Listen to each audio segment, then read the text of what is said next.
Welcome back to Gary Grigsby's War in the East 2. It's turn 8, making it August 10th, tying the furthest I've ever made it into this game. And I do have a lot to learn in this game still, but I am happy with the state of affairs with how this war is progressing. So before I get into everything that I did on this turn, we're going to take the usual tour through the front line. Starting with what has become my routine, working my way up from the southern front to the north. His mixed nationality army proceeds to take advantage of the wide open terrain I gifted him, out of necessity. With very limited combat, we'll move towards Kiev. He has successfully finally pulled off his pincer movement to completely cut off the city. I'm satisfied, only in the sense that I avoided the historical encirclement of, I believe it was 700,000 men. And I'm only a little bit worried with how the next several weeks are going to play out around Kharkov and Kursk. After the fresh conquest of Gamel and the destruction of the fighting capabilities of the Western Army Group, his forces out of the Pripyat marshes turned northwards towards Moscow. This follows his pattern of continuing to try to flank Smolensk from the east. While oddly his attempt to attack Smolensk itself falls one hex shy of the city. In the north, near the Lake of Ilmen, Axis forces are able to punch a hole through the Soviet lines. Now he's either playing it extremely cautious or he lacks the amount of troops to take advantage of it. Near the coastal city of Tallinn, just as in Smolensk, Axis forces reach one hex shy of the city, thus creating the opening transition to my turn. So looking at it from this perspective, I do have one fear, and it's in the south. I would like him to continue to push eastward, because then it becomes predictable and I can continue to stretch my lines to deal with it. But if he heads due north straight for Kharkov, I'm looking at a lot of men getting encircled, even more so than what happened in the Kiev region. So the first step in trying to prevent this is going to be with my air phase. After a week of rest and fresh airplanes from the front, I'm in a position where I can do some air missions again. With the usual close air support doctrines, I'm also targeting two cities for bombing. Krivoy Rog in the south, and Veliki Luki in the north. With multiple air resupply missions coming into this city's airfield, this represents a major target for me. Now the only thing I don't know is how best to slow down these incoming supplies. I'm only assuming that it's the rail yard itself, but I do not know that for sure with the game's mechanics. So with this decided, we now run the air phase.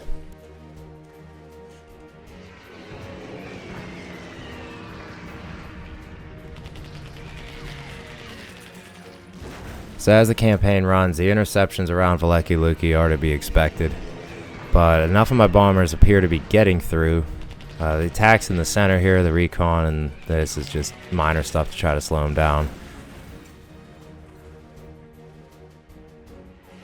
The thing I am surprised about is this area was supposed to get fighter support. So for some reason the fighters did not join in, and it looks like we lose 100 bombers because of it. But after looking at the results, I am satisfied. With only losing 177 aircraft, I was successful in destroying 100% of both rail yards. I don't know how much that's going to help me moving forward, but I'm very anxious to see. After giving up so much terrain last turn, I do not want to duplicate that again.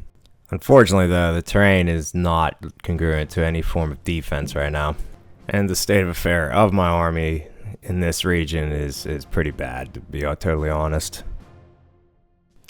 But with the information that I do get, it doesn't look like he's in that much better of a situation either. Whatever he used to encircle Kiev, it's all smaller motorized. So I don't know how much of a fighting push he has for next turn. Now, looking at the infantry in the rear by the actual city of Kiev, when they do reach, I'm not going to be able to stop that. But what I do got to ensure is that the push towards Kharkov takes as many lives, guns, and tanks as possible from the German forces. So we'll be bringing in more men into this region over the next several weeks. East of Smolensk, I brought in 4 fresh rifle divisions with the intent of trying to counterattack. Did not expect him to make this much headway, so they will not do that. They're going to go on a defensive approach. I need to equip the 54th Army with the proper support units, so I have a lot of this still stuck up in Stavka, so I'm going to spend most of this turn spreading these around.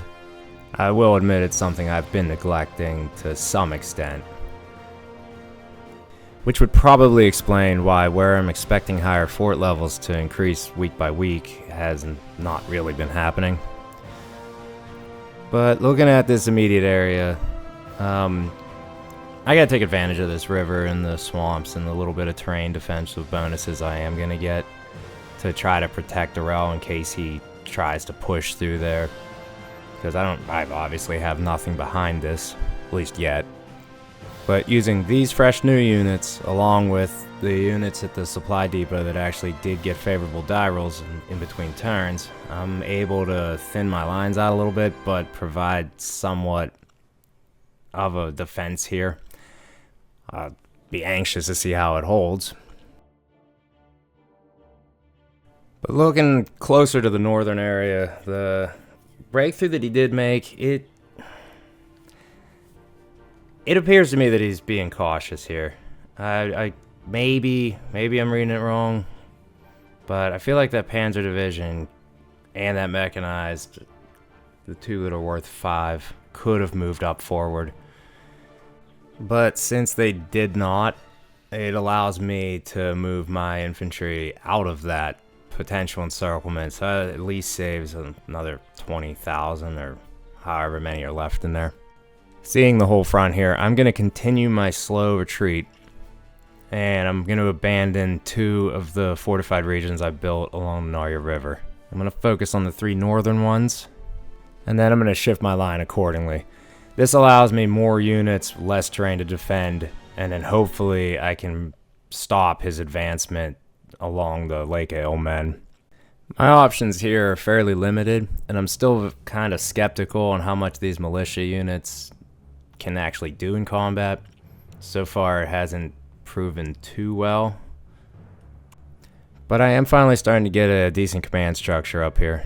It is kind of my fault. I kept too many empty army groups in the center, anticipating the 2 fronts, the reserve and the central front, showing up, and I didn't realize I was just going to pretty much roll other already existing army groups into them. But this is where I discover a very funny mistake of mine. I was unaware that each individual army unit could also get support units. So after taking till turn 8 to realize this, and giving these 2 units anti-tank, I see that it's actually a major increase in defensive buff. So with these 2 small changes, I increased this specific area by 2.3. So I didn't realize it was that much. I don't have enough of these to spread out across the entire front, so I'm not saying it would have made a major difference, but maybe in some of the key battles earlier on, I could have made it a little bit more painful on him. So we're back at the end of the turn, and this is the line I was able to throw up for this week of the war, and I'm very, very curious to see what my opponent does with this, and we'll get back at it next week.